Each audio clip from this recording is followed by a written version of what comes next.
आज महाराज जो दैत्यों के राजा है महाराज, इनके गुरु हैं श्री शुक्राचार्य जी महाराज। इन्होंने महाराज बलि कुछ उपाय बताए।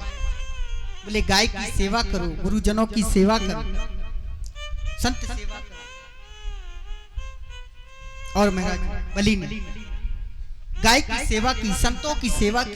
सुंदर समय आया और इनके गुरु ने कहा जाओ जाकर के त्रिलोकी पर चढ़ाई कर दो। और जैसे ही चढ़ाई की महाराज, पुनः पूरी त्रिलोकी के राजा बन गए महाराज बलि। और जब महाराज बलि त्रिलोकी के राजा बने, अब तो देवता इधर उधर भटकने लगे।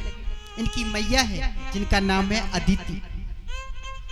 मैया अदिति आई और आकर के महाराज कश्यप ऋषि के पास आकर के प्रार्थना किया, कृपा करके आप कुछ उपाय बताएं। तब जाकर के कश्यप ऋषि ने मैया अदिति को एक व्रत बताया। उस व्रत को क्या कहते हैं? पयो व्रत। बोले आप पयो व्रत का पालन करो, श्री हरि आपके ऊपर कृपा करेंगे। मैया अदिति ने पयो व्रत किया और सुंदर पयो व्रत किया। भादों के महीने में 4 देवताओं का जन्म। राधा रानी का जन्म कब होता है? भादों के महीने में। बलराम जी का जन्म कब होता है? भादों के महीने में। और बामुन भगवान का जन्म कब हुआ? भादों के महीने में। और हमारे जो कन्हैया है उनका भी जन्म कब हुआ? भादों के। तो ये भादों का जो महीना है बड़ा ही श्रेष्ठ महीना है। सुंदर भादों का महीना आया और मैया अदिति के आंगन में बामुन भगवान का प्राकट हो गया। बोलिए बामुन भगवान की। छोटे छोटे से इनके पैर हैं, छोटे छोटे से इनके हाथ हैं, टमाटर जैसे गाल हैं, मोती जैसे दांत हैं। हमारे ब्रज में कहें कि जिनके यहाँ जो सुंदर लाला हुए ना, तो हमारी ब्रज की मैयाएं कहती हैं कितना सुंदर लाला है, बिल्कुल बटुआ जैसा मुखारबिंद दिखाई पड़ता है। छोटे छोटे से इनके हाथ हैं। किसी ने आकर के इनके हाथ में कमंडलू दिया, किसी ने आकर के छतरी दी और महाराज चल पड़े महाराज कश्यप ऋषि को प्रणाम करने के लिए। कश्यप ऋषि ने कहा देखो मुझे प्रसन्न करना है तो एक काम करो, महाराज बलि के द्वार पर जाओ और उनसे भिक्षा में पूरी त्रिलोकी को मांग करके लाओ। और महाराज चल पड़े महाराज बलि के द्वार। महाराज बलि यज्ञ कर रहे थे। सामने से जब एक छोटे से ब्राह्मण देवता को आते देखा, महाराज प्रसन्न हो गए, प्रमोदित हो गए। और महाराज जैसे ही आए पास में साष्टांग लेट करके प्रणाम किया। और जैसे ही प्रणाम किया, सुखदेव जी कहते हैं राजन, महाराज बलि आए और आकर के कहने लगे आप कितने सुंदर दिखाई पड़ते हैं, एक काम करो कुछ वरदान मांग लो। भगवान कहते हैं कि हमें कुछ नहीं चाहिए। अरे जो आपकी इच्छा मन पड़े वो मांग लो, आज मेरा मन बड़ा प्रसन्न है। भगवान कहते हैं कहा ना राजन हमें कुछ नहीं चाहिए, कुछ नहीं चाहिए। बोले एक काम करो, आप कहो तो हम आपका विवाह करा दें। बोले नहीं भाई। राजन एक बात बताओ, अगर विवाह होगा तो 2-4 बच्चे भी होंगे? बोले बिल्कुल होंगे। तो महाराज उन 2-4 बच्चों में एक आध यदि भगवान को प्राप्त होगा तो रोएगा कौन? महाराज बलि को हंसी आ गई। महाराज बलि कहते हैं प्रभु आपके बच्चे होंगे, आप ही रोगे, कोई पड़ोसी थोड़ी रोएगा। तो बोले ऐसा काम क्यों करना जिससे कि रोना पड़े। बोले मेरा बड़ा मन है, आप कुछ ना कुछ मांग लो।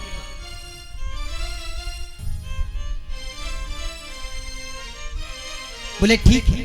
बोले राजन यदि देना चाहते हो तो बस 3 पग भूमि का दान कर दो। बोले वो भी मैं अपने पैरों से नाप करके लूंगा। बोले 3 पग भूमि इतने बड़े त्रिलोकी के राजा के सामने, और वो भी आप अपने छोटे छोटे पैरों से नापोगे? अरे आप तो पक्के बामन हो, आपको तो मांगना भी नहीं आता। प्रेम से बोलिए जय श्री राम। महाराज बलि कहने लगे प्रभु आपको मांगना नहीं आता। सुखदेव जी कहते हैं राजन अग्रश बुद्धि बाणिया मध्यम बुद्धि जाट तुर्क बुद्धि तुर्कड़ा बामुन चौपटरा। बोले कैसे बामुन हो, आपको तो मांगने ही नहीं आता। अरे मांगना था तो कुछ और मांग लेते। मैं कहो आपकी आज्ञा हो तो मैं अपने पैरों से 3 पग भूमि नाप करके दे दूं। बोले नहीं राजन, मैं अपने पैरों से ही नापूंगा और आपको संकल्प करना पड़ेगा। बोले ठीक। और हाथ में जैसे ही हाथ बढ़ाया संकल्प लेने के लिए, प्रभु ने अपना कमंडलू आगे किया और बगल में शुक्राचार्य जी खड़े थे। शुक्राचार्य जी आए, आकर के कहने लगे देखो बेटा इनके चक्कर में मत पड़ो। बोले क्यों, ये कोई बामुन मामुन नहीं है। बोले तो, बोले ये वही छलिया विष्णु है, आपको छलने के लिए आए। बिल्कुल मना कर दो, हम कोई संकल्प वंकल्प नहीं करेंगे। महाराज बलि हाथ जोड़ करके कहने लगे गुरुदेव मेरे तो दोनों हाथों में लड्डू है। बोले कैसे। बोले यदि ये भगवान विष्णु है तो जगत में मेरा कितना नाम हो जाएगा कि जगत का पालनहारा मेरे घर भिक्षा मांगने आया। और यदि ये विष्णु नहीं है तो भी मेरा कितना नाम हो जाएगा। अरे 3 पग भूमि तो दान में मांगी है, मेरा क्या जाएगा। गुरुदेव मेरे तो दोनों हाथों में लड्डू है। अंत तो गत्वा जब महाराज बलि नहीं मांगे, प्रभु ने कहा हाँ बोलो क्या बोलते हो। बोले हाँ प्रभु आप संकल्प कराइए। तो महाराज बलि भगवान ने जैसे ही कमंडलू से जल महाराज बलि के हाथ पर डालना चाहा, शुक्राचार्य जी ने क्या किया, छोटा सा स्वरूप बनाया और कमंडलू की टोटी में जाकर के छिप गए कि ना तो जल बाहर आएगा ना हमारा चेला लुटेगा। तो प्रभु ने कमंडलू 2-3 बार टेढ़ा किया। कमंडलू में पानी तो बसता है लेकिन बाहर नहीं आता। प्रभु ने आंख बंद करके ध्यान लगाया, राम राम राम। शुक्राचार्य जी आकर के बैठ गए। तो एक कुस्सा निकाली और कुस्सा निकाल करके जैसे ही कमंडलू की टोटी में डाली, शुक्राचार्य जी की एक आंख फूट गई, बंद। इसीलिए कहते प्यारे कभी भी दान देने वाले के बीच में शुक्राचार्य जैसी दृष्टि नहीं रखना चाहिए और दान कभी किसी से पूछकर नहीं करना चाहिए। और महाराज अंत तो गत्वा संकल्प किया 3 पग भूमि का। और जैसे ही महाराज संकल्प किया, महाराज बलि ने देखते ही देखते प्रभु ने अपना विशाल स्वरूप का दर्शन कराया महाराज बलि को। हजारों लाखों किलोमीटर प्रभु बड़े हो गए और एक पैर से प्रभु ने ऊपर के लोग को नापा और दूसरे पैर से नीचे के लोग को नापा। प्रभु कहने लगे राजन सावधान, आप दंड के अपराधी हो। बोले क्यों प्रभु क्या हुआ। अरे तुमने अभी 3 पग भूमि दान करने का संकल्प किया, अभी तो मैंने 2 पग ही भूमि नापी है, बताओ तीसरा पैर कहां रखूं। महाराज बलि हाथ जोड़ करके खड़े हैं, प्रभु क्षमा करो। प्रभु एक बात बताओ, धन बड़ा होता है कि धन का स्वामी बड़ा होता है, धन का मालिक बड़ा होता है। भगवान कहने लगे महाराज बलि धन का स्वामी बड़ा।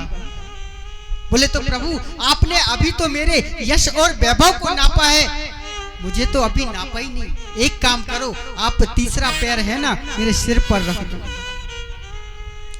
जैसे ही सुना प्रभु प्रसन्न हो गए। प्रभु कहने लगे बारे तुम्हारे दान की क्या सराहना की जाए। अरे मैं तुम्हें ठगने आया था, तुमने तो मुझे ही ठग लिया। तुम्हारे दान से मैं बड़ा प्रसन्न हूं। एक काम करो, कोई ना कोई वरदान मांग लो। महाराज बलि को हंसी आ गई। महाराज बलि कहने लगे प्रभु क्षमा करना, हम बेकारियों से कुछ नहीं मांगते। हाँ अरे आपके पास था क्या। अरे आज जो कुछ है मैंने ही तो अभी अभी दान में दिया आपको, मुझे कुछ नहीं चाहिए। प्रभु कहने लगे नहीं बलि, हम आपके इस दान से, आपके इस त्याग से, आपकी इस तपस्या से बड़े प्रसन्न हैं।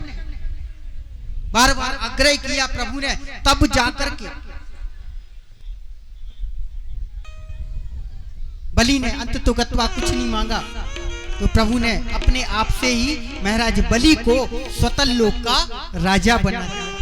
सब्सक्राइब करें ध्रुव कृष्ण जी के YouTube चैनल को और हमारे वीडियोस को सबसे पहले देखने के लिए बेल आइकन को दबाना न भूलें।